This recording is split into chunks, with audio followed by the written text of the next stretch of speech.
जय हिंद मित्रों, मैं अमरीश गुप्ता, अध्यक्ष भारत महापरिवार पार्टी। आज मैं जिस विषय पर यह वीडियो बना रहा हूं, उस विषय को कहने से पहले मैं ये चाहता हूं कि आप यह वीडियो जरूर देख लें।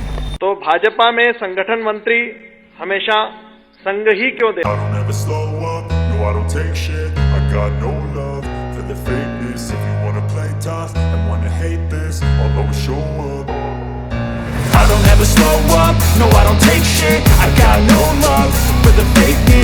wanna play tough and wanna hate this, I'll always show up and make a statement. I don't ever slow up, no I don't take shit. I got no love for the fakeness. If you wanna play tough and wanna hate this, I'll always show up and make a statement. Everything I do so instinctive and so passionate. Every word I move so descriptive like an adjective. I got a vendetta against people who patented being negative when you should be getting after it. I got facts over tracks, this and that. Spitting slow, spitting fast. I could roast, I could gas. Think I'm okay at last, but I don't know if that can erase all the past. And the pettiness, a reflection of the emptiness. Hilarious, you think you're worth my time, you're delirious. Mysterious, because you hide behind a fake exterior. Inferior, you know I'll always be a bit superior. Get off of me, this ain't no humble brag. I want you to hear words, you can say them back. I want you to feel free from the chains at last, and to believe in what you got, it was built to last, yeah. Now that I've been put through hell, I never got anyone's help. I had to do it all myself.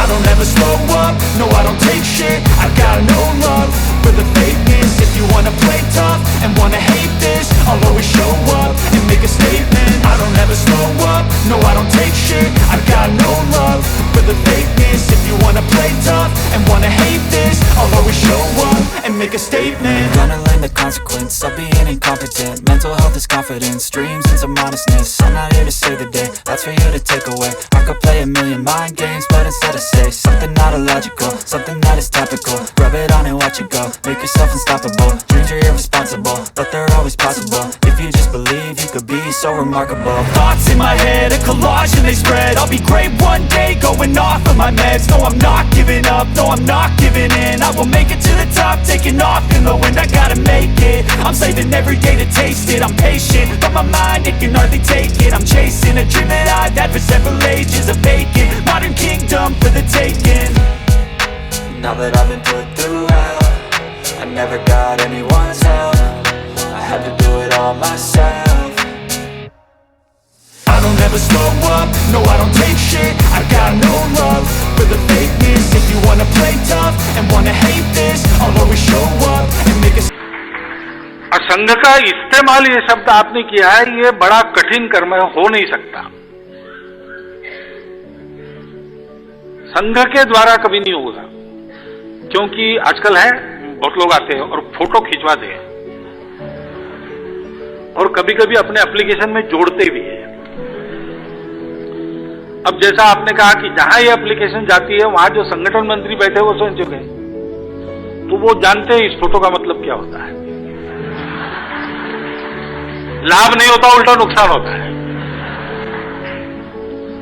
हमने एक ऐसी कार्य पद्धति बनाई है जिसमें जो आता है वो कैसा भी हो, वो जैसा हमको चाहिए वैसा बनकर निकलेगा। नहीं तो स्वार्थ वगैरह मन में है तो किनारे हट जाएगा। लेकिन संघ के कार्य में जीवन भर रहने के बाद भी एक थैंक यू भी कोई नहीं कहता। और राजनीति लोक कल्याण के लिए चलनी चाहिए। लोक कल्याण का माध्यम सत्ता राजनीति में है, उतनी ही सत्ता की राजनीति चलनी चाहिए, उससे ज्यादा नहीं चलनी चाहिए। ये अगर हो गया, जो जयप्रकाश जी की आशा थी, जो गांधी जी की आशा थी, उसके अनुसार अपने देश के राजनीतिक वर्ग के लोग चलने लगे, तो फिर ये पांचवा प्रश्न जो है ये आएगा ही नहीं। स्मशान, कब्रिस्तान, भगवा, संघवाद, ये सारी बातें होंगी नहीं। ये सारी बातें तब होती है जब राजनीति केवल सत्ता के लिए चलती है, सत्ता के माध्यम से लोक कल्याण के लिए नहीं चलती है। तो उस प्रकार का प्रशिक्षण वहां होने की आवश्यकता है। जो लोग राजनीति में है वो इसका, जैसा कि आपने अभी देखा कि माननीय मोहन भागवत जी एक कार्यक्रम के दौरान यह कहते हैं कि संघ जो संगठन मंत्री मांगता है उन्हें वह देते हैं। अभी तक बीजेपी के अलावा किसी ने मांगा नहीं है, मांगेंगे तो विचार करेंगे, काम अच्छा रहा तो जरूर देंगे। उन्होंने यह भी कहा, हम नीति का समर्थन करते हैं, दलों का न किया है न करेंगे। साथ ही कहते हैं, राजनीति लोक कल्याण के लिए चलनी चाहिए, और भी बहुत कुछ। सुनने में काफी अच्छा लगा, आपको भी अच्छा लगा होगा। इसी नीति, निर्णय और लोक कल्याण से संबंधित वर्तमान सरकार की नीतियों और निर्णयों को लेकर के मेरे मन में कुछ प्रश्न आया, जिन प्रश्नों के उत्तर के लिए मैंने माननीय मोहन भागवत जी को 3 नवंबर 2020 को उनके संघ मुख्यालय नागपुर के पते पर एक राष्ट्रीय पत्र भेजा था। करीब 9 महीने बीत गए हैं, अभी तक मुझे कोई जवाब नहीं आया, इसलिए आज मैं यह वीडियो बना रहा हूं। मैं एक बात स्पष्ट कर दूं कि मैं देश के हर एक व्यक्ति को राष्ट्रवादी मानता हूं, जिसके लिए देश सर्वोपरि है। आज मैं जो प्रश्न पूछ रहा हूं वह नीति, निर्णय और लोक कल्याण से संबंधित जो निर्णय लिए गए हैं इन पूरे कार्यकाल में, वह राष्ट्रहित में कितना सही है, कितना गलत है, इसी संदर्भ में मेरे प्रश्न हैं। तो आप माननीय से मेरा पहला प्रश्न यह है कि आपने भी देखा होगा कि बीजेपी ने सत्ता प्राप्ति के बाद राष्ट्रवाद और हिंदुत्ववाद को धर्मों के आधार पर ग्लोबलाइज करने में जुटी रही और भारत के लोगों को इस बात से भ्रमित करती रही कि बीजेपी ही एक राष्ट्रवादी पार्टी है और कोई नहीं। कोई उनकी गलत नीतियों पर सवाल उठाता है तो उनके लोग जो है उसे देशद्रोही बनाने लगते हैं। तो मैं आप माननीय से पूछना चाहता हूं, क्या भारत की जनता देशद्रोही है? क्या यह लोकतंत्र है जिसमें सवाल पूछने का अधिकार किसी को है कि नहीं है? इसी संदर्भ में मेरे और भी प्रश्न हैं। क्या आपको लगता है कि जो वर्तमान सरकार है वह निष्पक्ष लोकतंत्र के आधार पर काम कर रही है? क्या देश की जनता को सवाल पूछने का अधिकार है कि नहीं है? क्योंकि बीजेपी आज स्वयं को सबसे बड़ी राष्ट्रवादी पार्टी मानती है, जिसकी नीति का समर्थन आप करते हैं। तो क्या यह माना जाए कि बीजेपी ही एक राष्ट्रवादी पार्टी है? जो बीजेपी का समर्थन नहीं करता, उसके साथ नहीं खड़ा है, वो सब राष्ट्रद्रोही हैं? यह सवाल मैं इसलिए पूछ रहा हूं आपसे क्योंकि एक पार्टी होने के नाते मुझसे भी यह सवाल पूछे गए, तमाम लोगों ने सवाल पूछे कि आप राष्ट्रवादी हैं कि नहीं, आप हिंदूवादी हैं कि नहीं। तो मैं बताना चाहूंगा कि मैं एक हिंदू परिवार से जन्मा हूं, हिंदू संस्कारों के साथ पला बड़ा हूं। श्री राम और कृष्ण हमारे पूजनीय हैं, उनका हम उन्हें आदर्श मानते हैं और अभी तक मानते आए हैं। इसके अलावा भी अगर कोई और हिंदूवादी होने का प्रमाण पत्र है तो मुझे बताएं, मैं वह साक्षात्कार करने के लिए तैयार हूं। जहां तक बात है राष्ट्रवादी होने का, तो हर एक व्यक्ति देश का जब होश संभालता है राष्ट्र के लिए ही करता है। जो भी थोड़ा बहुत करता है वो सब राष्ट्र के लिए कर रहे हैं, तभी वह स्वयं के विकास के साथ राष्ट्र का विकास करता है। इसके अलावा भी कोई प्रमाण पत्र दे रहा हो इस विषय के लिए तो मुझे बताएं कृपया, मैं वह भी लेने के लिए तैयार हूं। मेरा सिर्फ आपसे सवाल यह है कि यह जो प्रश्न पूछे जा रहे हैं ये क्यों पूछे जा रहे हैं? हम सब भारत के लोग जो हैं वसुधैव कुटुंबकम में आस्था और विश्वास रखने वाले लोग हैं, पूरे विश्व को अपना परिवार मानते हैं। हम सब भारत को विश्वगुरु बनाने की बात कर रहे हैं। आप भी देख रहे होंगे कि आपके जो राष्ट्रवादी लोग हैं, जो सत्ता में बैठे हुए हैं, उनके भाषा का पतन हो चुका है। वो सवालों के जवाब देने के बजाय गालियां दे रहे हैं, लोगों को देशद्रोही बना रहे हैं, जो किसी भी राष्ट्रवादी व्यक्ति के लिए सबसे बड़ी गाली है। तो क्या आप इस भाषा संस्कृति के साथ विश्वगुरु की कल्पना कर रहे हैं? आपने भी देखा होगा कि आपकी जो ये बीजेपी सरकार है, जिसका नीति का समर्थन आप करते हैं, सत्ता प्राप्ति के बाद देश की विकास योजना बनाने के बजाय राष्ट्रगान, वंदे मातरम पर मानने न मानने वालों पर एक अभियान चलाया था, जो बीजेपी का एकमात्र गोल था। क्योंकि जिन लोगों ने इस बात का विरोध किया, ऐसे लोगों पे कोई कार्रवाई क्यों नहीं की गई? आपने देखा होगा कि अभी तक उन्हीं नीतियों पर जो है राजनीति की जा रही है। कोई भारत तेरे टुकड़े होंगे नारे लगा रहा है, कोई पाकिस्तान के समर्थन में नारे लगा रहा है, कोई हिंदुओं को काटने की बात कर रहा है। ये सारी बातें हो रही हैं। मैं पूछना चाहता हूं कि इन लोगों पर कोई कार्रवाई क्यों नहीं हो रही है? इन्हें देशद्रोह लगाकर जेल में क्यों नहीं डाला जा रहा है? पूर्ण बहुमत में सरकार आपकी है, पूरा देश आपके साथ खड़ा है। तो क्या यह मान लिया जाए कि जो भी कुछ यह हो रहा है वह बीजेपी द्वारा प्रोजेक्ट किए गए लोग हैं? क्योंकि इन प्रोपेगेंडों से बीजेपी अपना फायदा साध रही है और भ्रमित करने की राजनीति कर रही है। तो क्या इस वैमनस्यता को फैलाने का एकमात्र कारण यह समझा जाए कि सत्ता में बने रहने के लिए सब कुछ जायज है? क्या इससे देश में गृह युद्ध जैसी संभावनाएं नहीं खड़ी होंगी? अब आप हिंदू मुस्लिम एकता की बात कर रहे हैं और दूसरी तरफ आपसी मतभेद बढ़ाने वाले ऐसी नीतियों का समर्थन करते हैं। यह कहां तक न्याय संगत है? कृपया हमारा मार्गदर्शन करें। हमारा आपसे दूसरा सवाल है, जिस बीजेपी ने कभी 50% प्रत्यक्ष विदेशी निवेश का विरोध किया था राष्ट्रवादी होने के नाते, उसी बीजेपी ने सत्ता प्राप्ति के बाद 100% प्रत्यक्ष विदेशी निवेश को कॉर्पोरेट और रिटेल बाजार में भी लागू किया, बिना यह चिंतन किए कि देश में जो छोटे छोटे उद्योग हैं उन पर क्या प्रभाव पड़ेगा। तो क्या यह राष्ट्रवादी निर्णय था? हमारा आपसे तीसरा सवाल है, जब बीजेपी ने एक राष्ट्रवादी व्यक्ति जिसने 565 रियासतों को एक करने में किसी से कोई समझौता नहीं किया, ऐसे महान राष्ट्रवादी पुरुष की मूर्ति को अपने दुश्मन देश से बनवाया, मैं आपसे पूछना चाहता हूं कि आज सरदार पटेल जी की आत्मा क्या सोच रही होगी कि 70 वर्ष बाद स्वयं को सबसे बड़ी राष्ट्रवादी पार्टी कहने वाली सरकार ने मेरी मूर्ति को दुश्मन देश से बनवाया। आज वो स्वर्ग में बैठे ये सोच रहे होंगे कि मेरी मूर्ति को 182 मीटर ऊंचा बनाकर के आज मेरे अस्तित्व को उतना ही नीचे गिरा दिया। जब चाइना के लोग यह कहकर हंस रहे होंगे हम पर कि इनके देश के राष्ट्रवादी पुरुष की मूर्ति हमने बनाया है, और चंद चाइना के प्रोडक्ट पर रोक लगा करके देश को भ्रमित करने की राजनीति की जा रही है, तो ये कहां तक न्याय संगत? तो क्या यह राष्ट्रवादी निर्णय है? हमारा आपसे चौथा सवाल है कि पूरा देश जानता है कि काला धन को लाने के बजाय देश में ही काला धन निकालने जैसे कुचक्र केवल राजनीतिक और व्यक्तिगत फायदे के लिए किया गया। इसी बीजेपी ने काला धन को 50% में बदलकर सबसे अधिक सफेद किया।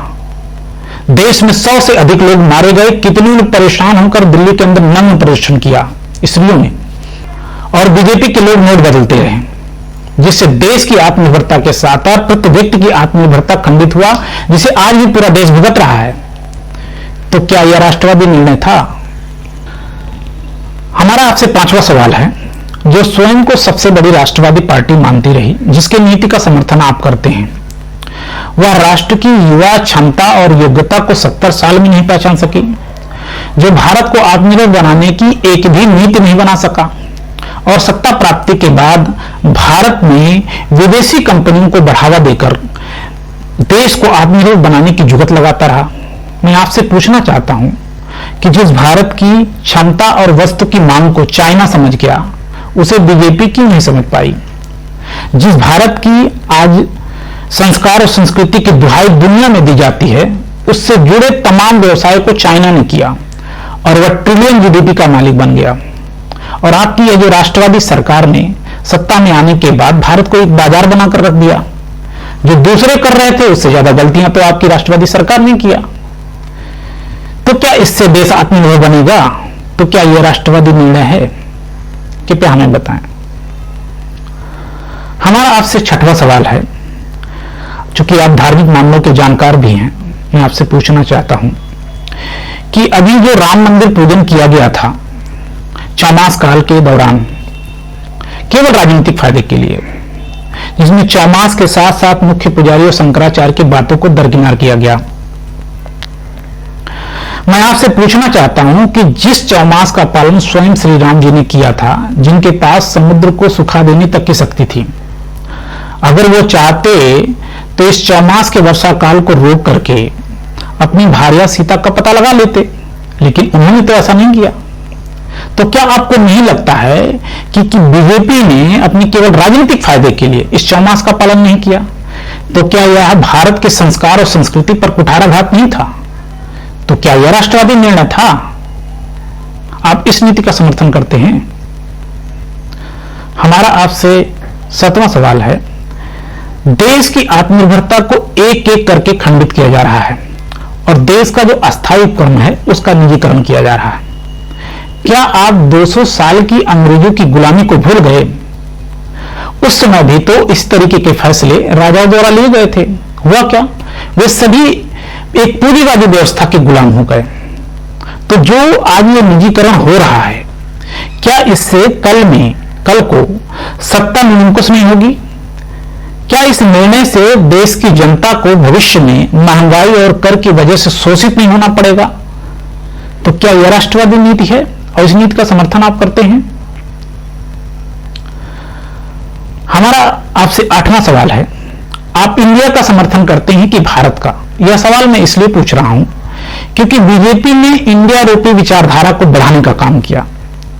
आपने देखा होगा जैसे उनके नामों में digital India, skill India, startup India, make in India, और तो और जो देश की जो आत्मनिर्भरता की जो सबसे पहली जो नींव थी खादी, उसको आपने खादी इंडिया बना दिया। यह तो भारत की विचारधारा से पूरी तरीके से विपरीत है। तो क्या आप इस नीति का समर्थन करते हैं?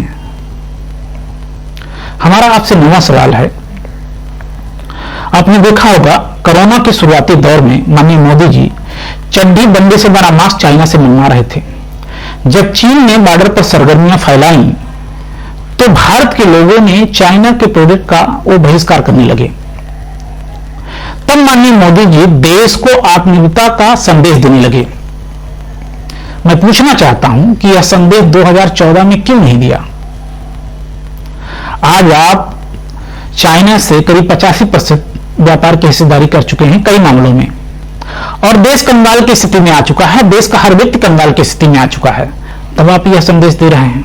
और जहां तक बात है देश को आत्मनिर्भर बनाने की सोच का, तो मुझे खेद है कि वह सोच आप भी बीजेपी को नहीं दे पाए, क्योंकि बीजेपी के पास अगर देश को आत्मनिर्भर बनाने की एक भी सोच होता तो देश में 15,000 से अधिक खादी के केंद्रों में पड़े लाखों टन कपड़ों पर विचार किया होता, जिन कपड़ों से बना मास्क बना करके आज आपकी बीजेपी सरकार भारत ही नहीं अपितु पूरी दुनिया को सप्लाई कर रही होती, जिस चड्डी बंडी के बने मास्क से कहीं लाख गुना बेहतर होता। लेकिन आपकी जो राष्ट्रवादी सरकार है उसको इंपोर्ट करने में फायदा है विदेशों से। अब बताइए इससे किसका कल्याण हो रहा है और कैसे देश आत्मनिर्भर बनेगा? कृपया हमारा मार्गदर्शन करें। हमारा एक अंतिम प्रश्न आपसे है, कोई भी व्यक्ति वर्षों से अपनी अर्जित संपत्ति को बेचने के लिए क्यों मजबूर हो जाता है? जाहिर सी बात है, आर्थिक तंगी की वजह से। तो क्या आपको नहीं लगता है कि जब देश के लोग आर्थिक तंगी का शिकार होंगे तो देश में चोरी, डकैती, लूटपाट, धर्मांतरण, आतंकवाद, नक्सलवाद जैसी संभावनाएं नहीं खड़ी होंगी? यह सवाल मैं इसलिए पूछ रहा हूं क्योंकि बीजेपी ने सत्ता प्राप्ति के बाद प्रति व्यक्ति आय को बढ़ाने के बजाय सीमाओं की सरगर्मियां, राष्ट्रवाद, हिंदू धर्म, जाति में उलझा करके लोगों को भ्रमित करने की राजनीति करती रही, जिसका परिणाम आपने देखा होगा कोरोना के आने से पहले आ चुका था। देश की जीडीपी गिर चुकी थी, जिस कारण से आज जो है भारत की प्रति व्यक्ति आय बांग्लादेश से भी नीचे चला गया है। जहां आज चाइना प्रति व्यक्ति आय को बढ़ाने में लगा है और पूरी दुनिया को आंखें दिखा रहा है और कोई कुछ भी नहीं कर पा रहा उसका, वहां मुसलमानों पर जो जातियां और पाबंदियां हो रही हैं, दुनिया भर के मुसलमान और इस्लाम के ठेकेदार भी कुछ भी नहीं कर पा रहे हैं, क्योंकि वह अर्थशक्ति बनने में लगा है और लोगों को अर्थसंपन्न बना रहा है। और हम हिंदू, मुस्लिम, ब्राह्मण, ठाकुर, दलित, पिछड़ा इसकी राजनीति में जुटे हैं। तो क्या आप इस तरीके से भारत को अर्थशक्ति बनाएंगे? क्योंकि आप बीजेपी के राष्ट्रवादी पिता के समान हैं, इसलिए मैं आपसे ये प्रश्न पूछ रहा हूं। आप भी देख रहे होंगे कि आज लोकतंत्र का गला घोट करके सबसे निचले स्तर की राजनीति हो रही है। जो 70 सालों में क्या हुआ मुझे नहीं पता, लेकिन यह जो इन सालों में 7 सालों में हुआ वो मैं देख रहा हूं। लोकतंत्र का चीरहरण हो रहा है। क्या आप ऐसे लोकतंत्र को बनाने का समर्थन करते हैं? कृपया हमारा मार्गदर्शन करें और हमारे इन प्रश्नों का उत्तर देने की कृपा करें। आपके उत्तर हमारे मार्गदर्शन के लिए बहुत महत्वपूर्ण हैं, क्योंकि मुझे लगता है कि आज जो आपकी जो राष्ट्रवादी लोग हैं जो बीजेपी में हैं, वो शायद राष्ट्रवाद की परिभाषा भूल गए हैं। राष्ट्रवादी नीति क्या है उसकी भी परिभाषा भूल गए हैं। और अगर नहीं भूले हैं, अगर नहीं भटके हैं, तो कृपया असली राष्ट्रवाद क्या है उसको बताने का कष्ट करें और राष्ट्रवादी नीति क्या है बताने का कष्ट करें। अगर मेरी बातों से आपको कोई ठेस पहुंचा हो तो उसके लिए मैं क्षमा चाहता हूं।